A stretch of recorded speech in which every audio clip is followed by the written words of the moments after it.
I'd like to just kind of tell you all a little bit about me right now. You see, I'm kind of in a rut. In fact, I'm kind of boring right now.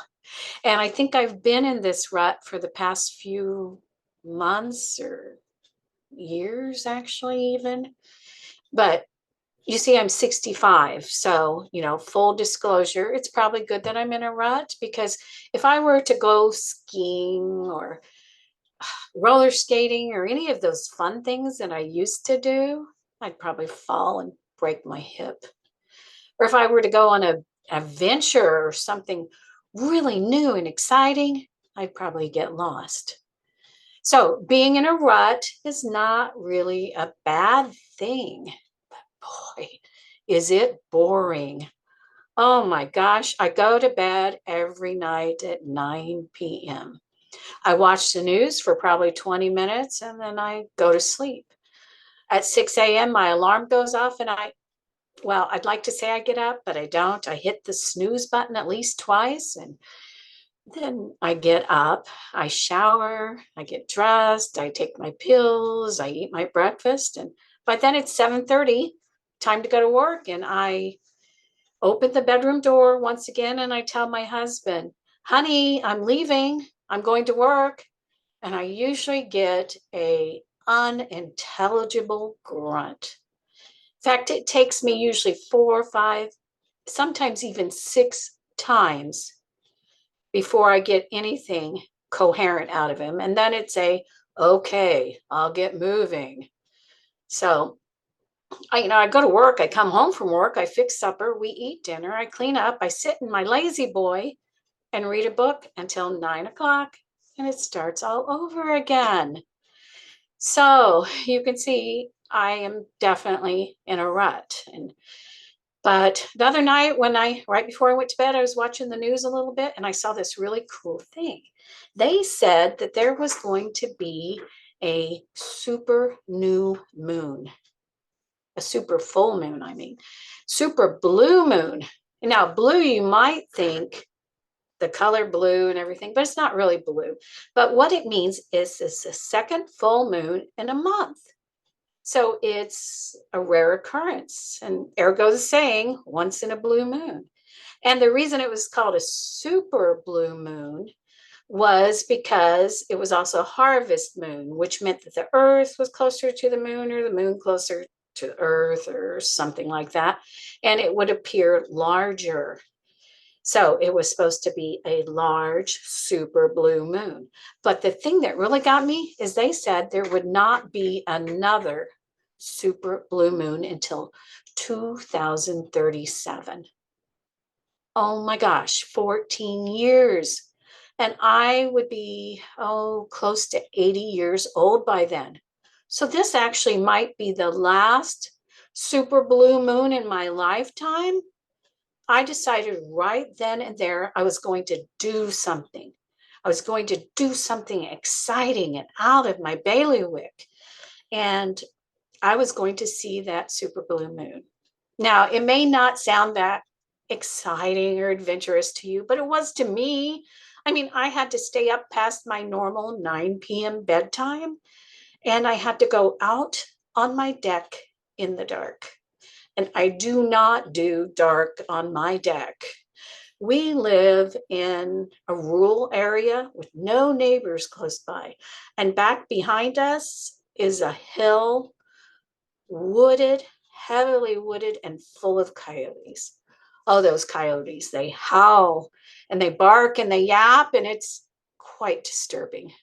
It's very frightening.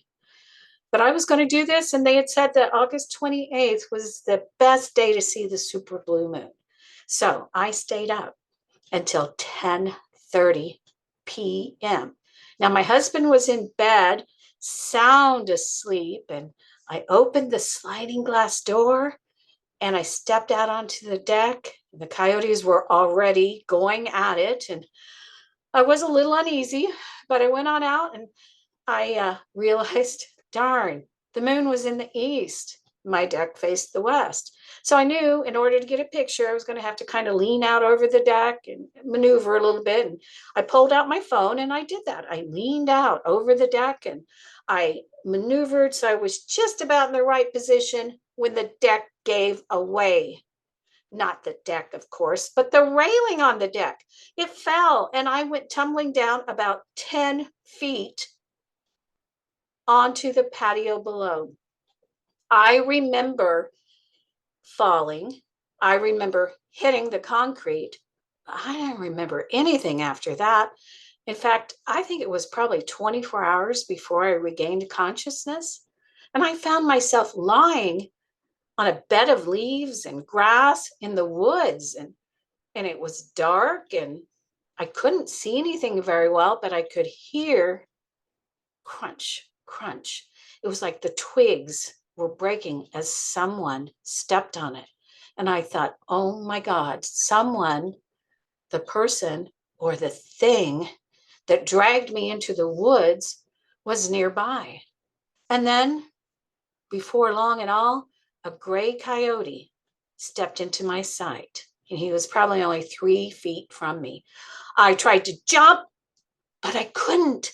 When I'd fallen, I had shattered my left leg. All I could do was lie there. And I did. I lied there and he came closer and closer. And pretty soon he was like 3 inches from my face. And I knew I was going to be eaten. But instead, he leaned down and he licked my cheek. Then he curled up next to me and he slept there with me through the night. He kept me safe and he kept me warm. Now, the next morning when I awoke, he was gone, but he came back within just 2, maybe 3 minutes with a dead rabbit.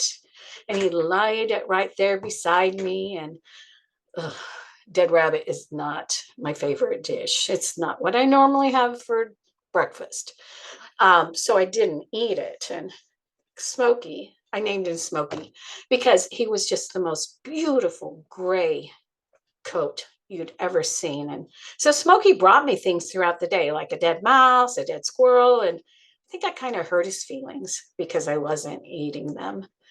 But I spent the day trying to maneuver myself in a position where I could maybe put some weight on my leg, but I just couldn't do it. It was broken badly. And I spent the day hollering, "Hello, I'm here. Here I am." Because surely my husband had a search party out looking for me by that point. But the full day went by, and then we slept another night. And the next morning, Smokey brought me another fresh dead rabbit. And I thought, there's got to be something I can do to help myself. And I kind of looked around, and lo and behold, I saw my cell phone. It was lying about 3 feet above my head. I must have had such a tight grip on that as I fell that I held onto it, even while Smokey dragged me into the woods. Now, I figured I could inch my body, just kind of crawl a little at a time, not really crawl, but drag myself just a little at a time. And I dragged myself just enough where I could reach that phone. And I looked at it and no bars. Of course not. There's no service in the woods, but it still had a little battery life. So I started pushing leaves and dry grass and everything up around into a little pile. And then I turned on the flashlight feature and I held it really close above the dry grass. Pretty soon I started to get smoke and then before you know it, I had a bonfire or a campfire. And I was so happy in so many ways, but primarily because it was making smoke and the smoke was going up into the air and through the trees. And the search party would surely see the smoke because surely by now my husband had a search party out looking for me. So I realized I could move by crawling a little at a time, dragging my body behind my arms. And so I dragged myself about 20, 30 feet to a nearby creek and I drank. Oh, it was so good. And so I'd had water. I'd had a smoked rabbit that Smokey and I had cooked over the cook over the campfire, and I knew I had Smokey to keep me safe. So my next decision was, do I stay here and wait for the search party to find me, or do I try to move? And I thought, no, I stay here, because a stationary object is easier to find than a moving object. So I did. I stayed for like 4 more days. And at the end of those 4 days, the moon, which had been so bright and full, had waned. And now it was only a half moon.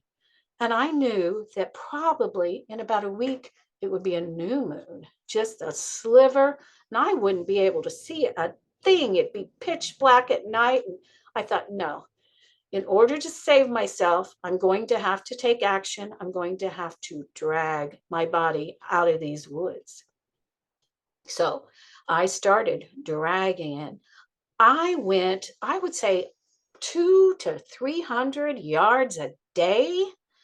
And Smokey was by my side. Every night we would rest and then we'd start over. And the funny thing is, I must have been going just fast enough or just the wrong direction to stay out of the search party's path, because they didn't find me yet. And surely my husband had a search party out looking for me. And so that went on for about a week, and the moon had shrunk to a new moon. But the morning I looked up and I saw it. I saw my house, and it was only like 100 yards away. So with every ounce of energy I had left, I drug myself that 100 feet. I drug myself at such a rapid, no, it wasn't a rapid pace, but I drug myself. And I got to the stairs and I pulled myself up those stairs one step at a time. And I saw the railing lying on the ground on the patio, just where it had been. And I pulled myself across the deck, and the sliding glass door was standing open, just as I had left it 2 weeks ago. So I went in, crawled into the house, and I hollered, "Honey, I'm here, honey, I'm alive. No answer. Of course, there was no answer. He was out with a search party looking for me. So I thought, what should I do? And I thought, my phone charger is in the bedroom. So I am going to drag myself in there. I'll charge my phone, I'll plug it in, and I'll call my husband. Well, I get to the bedroom. I pushed open the door, and lo and behold, my husband was in bed, sound asleep. There was no search party. He had not woken up because I had not, at 7:30 in the morning, as our routine, told him, "Honey, I'm leaving now. I'm going to work." There was no search party. Now, you might think, after such an episode and experience, that I might want to shake things up a little bit in my marriage, new beginnings. But I don't know. Maybe I am just bound to stay in a rut, because every night at 9 p.m., I go to bed right after I let Smokey out so he can run and howl with his family. And then the next morning, after my alarm goes off a couple of times, I get up and I let Smokey back in. The first thing he does is run to the bed, jumps on the bed, and he just licks my husband's face. And my husband can't sleep through that. He wakes right up, and then Smokey goes to the couch and curls up and goes to sleep for the day. Oh, one thing is different, though.